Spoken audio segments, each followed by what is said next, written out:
जय गुरुदेव दोस्तों।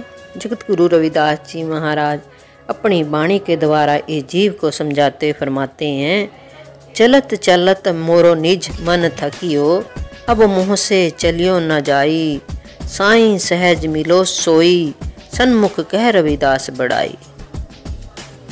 सतगुरु रविदास जी महाराज इस जीव को समझाते फरमाते हैं कि हे जीव, प्रभु का नाम सिमरन कर, परम आनंद रूपी सहज अवस्था में पहुंचकर प्रभु में विलीन हो जाता है।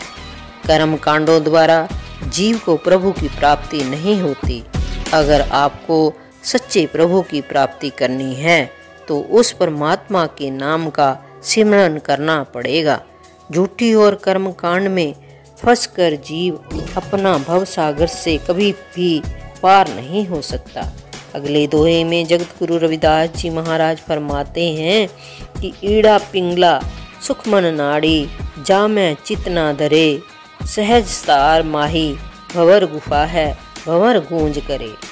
जगत गुरु रविदास जी महाराज इस जीव को समझाते फरमाते हैं कि हे जीव, तू पीड़ा पिंगला सुखमन, जहाँ पर तीनों नाड़ियाँ इकट्ठी होती हैं, त्रिकुटी में ध्यान लगाकर प्रभु की अपने मन को याद नहीं करता। सहज सदल कमल में भंवर गुफा रूपी चौथी रूहानी मंजिल है, जहाँ प्रभु का नाम गूंज रहा है। आगे दोहे में जगत गुरु रविदास जी महाराज फरमाते हैं कि रविदास तू कांवच फली, तुझे न छीवे कोय, मैं निज नाम न जानिया, भला कहाँ से होए। जगत गुरु रविदास जी महाराज इस जीव को समझाते हुए फरमाते हैं कि हे जीव, तू अगर प्रभु का सिमरन नहीं करता तो तेरा जीवन कांच फली के समान है। जैसे कांच फली को छूने से शरीर में जलन पैदा होती है, वैसे ही परमात्मा को भूलकर जीव में दूषण पैदा हो जाता है।